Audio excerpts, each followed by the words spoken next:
আজি কাতি বিহুৰ প্ৰথম এটা চাকি জ্বলোৱাৰ আমাৰ অসমবাসীৰ নিয়ম আছে। সেই নিয়মৰ দিনটোত আমি এতিয়া পথাৰত চাকি দিব নোৱাৰোঁ। চাকি কেনেকৈ দিম? পথাৰ চালেই আমাৰ চকুৰ পানী পৰে।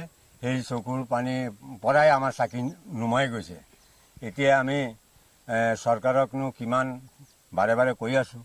চৰকাৰে আমাৰ সেই পাৱন নদীৰ বাঢ়নী পানীয়েই আমাৰ এই ৰাইজৰ ৬-৭টা গাঁও অঞ্চলৰ এই মানুহৰ খেতি বাতি নষ্ট হৈছে। আৰু সেই নষ্ট হোৱাৰ কাৰণটোৱে হ'ল পাৱন নদী। আৰু পাৱন নদীটো আমি চৰকাৰক বাৰম্বাৰ অনুৰোধ জনাইছিলোঁ। আৰু সেই অনুৰোধ জনোৱা সত্ত্বেও আজি পৰ্যন্ত আমি একো সুফল নাপালোঁ। আৰু তাৰ কাৰণে আমি বহুত দুখিত। সেই দুখিত হোৱাৰ কাৰণে আমি উপায়বিহীন হৈ এতিয়া আমি ভুগিব লগা হৈছে। আৰু এতিয়া আমি চিন্তা কৰি আছোঁ ল'ৰা ছোৱালী কেনেকুৱা পোহপাল দিম, কি কৰিম। এক মুঠি ধান যে ঘৰত যাব সেইটো আশা নাই। কাৰণ আমাৰ এইটো নিউজ লাইভসকলৰ বহুত ধন্যবাদ। তেওঁলোকে আহি নিজে চাইছে, নিজে চাই মেলি আপোনালোকক দেখাইছে। এতিয়া আপোনালোকে নিজেই অনুভৱ কৰক আমি কেনেকৈ। কিমান বিঘা খেতি এনেকৈ নষ্ট? 100 বিঘা মাটি।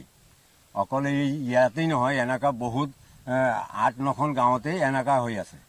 পঞ্চায়তৰ প্ৰতিনিধি আহিছিলে নেকি? নাই নাই, পঞ্চায়ত প্ৰতিনিধি কাউন্সিলাৰ কোনো অহা নাই। মাত্ৰ ছিংগুল মণ্ডল আৰু গাঁওবুঢ়া আহি ৰিলিফ এক কোঠা দিছে, ইমানেই। চৰকাৰলৈ কি অনুৰোধ জনাব? চৰকাৰলৈ অনুৰোধ আমি এইটো জনাইছোঁ, পাৱন নদীটো আমাৰ ভেটি দিয়ক। এইটো ভেটি দিলে আমাৰ এই 6-7খন গাঁৱৰ চব ৰাইজৰে উপকৃত হ'ব। আৰু সেই কাৰোবাৰ মাটি দি নিব নালাগে এইটো আমি চৰকাৰক কোৱা নাই।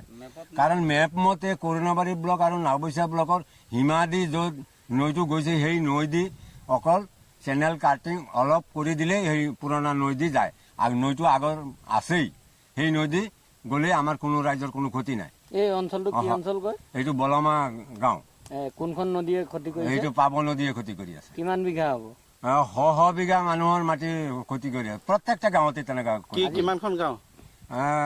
ইফালে বলমা, বিষ্ণুপুৰ, হাৰিবৰ, পুখুৰীয়া, মধুপুৰ, ফুকনদলনি, হৰিপুৰ, বালিজান, বালিটিকা, এই কেইখন গাঁও আমাৰ হিন্দু মুছলিমেই ৰাইজ চব ৰাইজৰেই ক্ষতি কৰিছে।